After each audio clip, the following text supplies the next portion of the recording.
बहुत स्वागत है आपका द प्रिंट लाइंस में। मैं हूं अभिनेंद्र।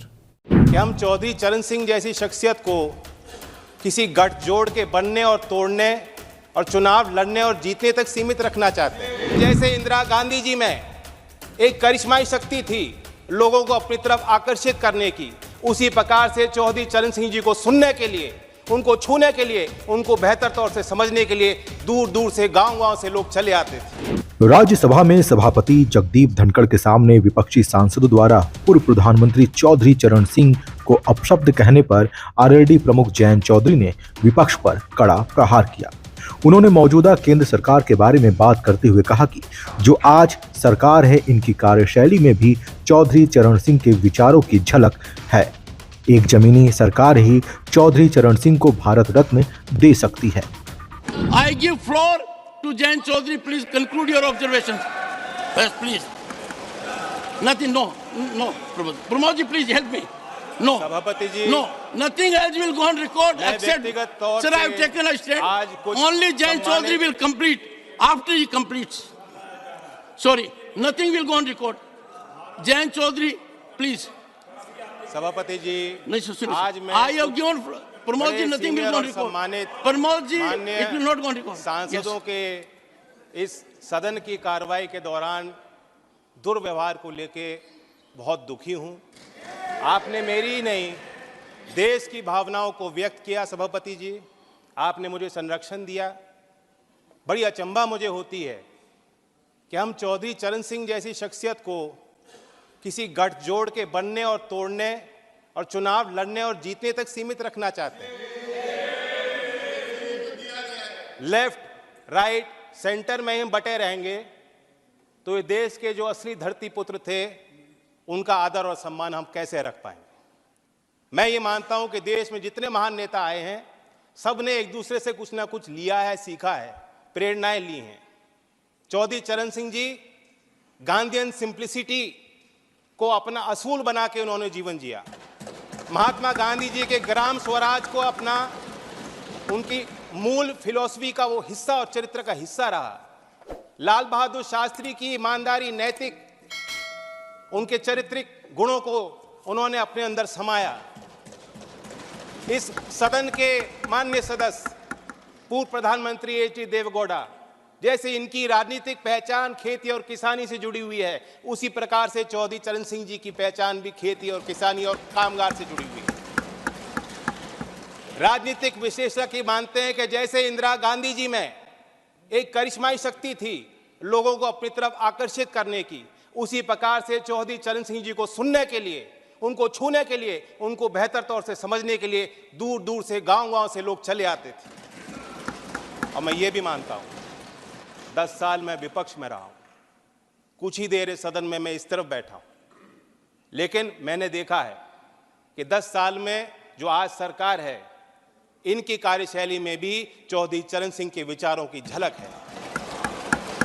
जब आदरणीय प्रधानमंत्री जी ग्रामीण क्षेत्र में शौच की दुर्व्यवस्थाओं पर प्रकाश डालते हैं, जब महिला सशक्तिकरण को अपना प्लेटफॉर्म भारत सरकार बनाती है और गांव-गांव में जागृति पैदा करती है, तो मुझे उसमें चौधरी चरण सिंह जी की बोली याद आती है। सभापति जी, हम लोग नेताओं को समझ नहीं पाएंगे अगर हम इसी तरह बटे रहेंगे। कुछ लोग, उनके अंदर भ्रम है। कुछ लोग ये भी कहते हैं, मानते हैं कि चौधरी चरण सिंह जी जाटों के नेता थे या सिर्फ किसानों की वकालत करते थे। ऐसा नहीं, वो विचारक थे और उनके इंटेलेक्चुअलिज्म पे जो टेरेंस जे बायर्स, जो प्रोफेसर थे oriental college in African studies London school में, यूनिवर्सिटी ऑफ लंदन में, उन्होंने किताब लिखी है चरण सिंह 1902 to 87 एन असेसमेंट। मैं उससे कोट करना चाहूँगा सर। चरण Singh did have incisive intelligence and he undoubtedly applied it to a continuing study of agricultural problems in Uttar Pradesh. Judgment on whether he was an intellectual, of course, turns to one definition of intellectual. My judgment is that on the most rigorous definition, Charan Singh was clearly an intellectual, and not only that, the most unusual one. Sir, जो प्रधानमंत्री जी ने और भारत सरकार ने चौधरी साहब को भारत रत्न दिया है, मैं मानता हूं उससे दो बड़े काम हो जाते हैं। एक कि चौधरी साहब की लेगेसी को हम दोबारा इंस्टीट्यूशनलाइज करते हैं। देश के सभी विश्वविद्यालयों में पढ़ रहे छात्र, उनके अंदर आपने एक नई जिज्ञासा पैदा की है। गांव में पल रहे नौजवानों के अंदर एक नई जिज्ञासा और भावना आपने पैदा की है। देश के अर्थशास्त्री और मुख्यधारा में जो लोग नीति निर्धारक हैं, आपने दोबारा उनको कहा है कि चौधरी चरण सिंह को आप स्टडी कीजिए, अपने स्टडी में शामिल कीजिए, अपने अध्ययन और विचार अनुसंधान में शामिल कीजिए। दूसरा बड़ा काम जो भारत सरकार ने किया, भारत रत्न देकर हौसला बढ़ाया। मैं मानता हूं कि ये एक महज पुरस्कार नहीं है, सबसे बड़ा सम्मान है। और मैं जानता हूं कि आज की जो जीवंत समस्या देश के सामने और चुनौतियां हैं, किसानों की समस्या हैं, भारत रत्न देकर उनका हल नहीं निकलता। लेकिन आने वाले सालों में झोपड़ में पैदा होने वाला व्यक्ति जब वो कहेगा अगर मुझ जैसा चौधरी चरण सिंह बन सकते हैं, भारत रत्न को मिल सकता है, तो मैं भी अपनी समस्याओं का समाधान खुद करने में सक्षम हूं। ये बहुत बड़ी जीत हासिल हुई है।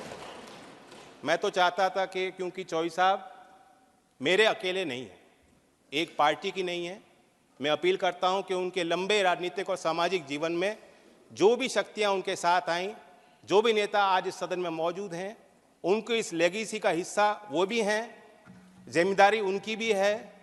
कोई वसीयत में कोई संपत्ति वो छोड़ के नहीं गए थे। आदमी तब तक जिंदा रहता है जब तक उनके विचार लोगों के बीच जिंदा रहते हैं। मैं उम्मीद करता हूं कि सभी दल के सम्मानित सदस्य गांव-गांव तक चौधरी चरण सिंह जी के विचारों को ले जाएंगे। और मैं फिर अपने तरफ से ऋणी हूं, कहना चाहता हूं, एक जमीनी सरकार जो जमीन की आवाज को समझती है और बुलंद करना चाहती है, ऐसी ही सरकार धरती पुत्र चौधरी चरण सिंह जी को भारत रत्न दे सकती है। धन्यवाद।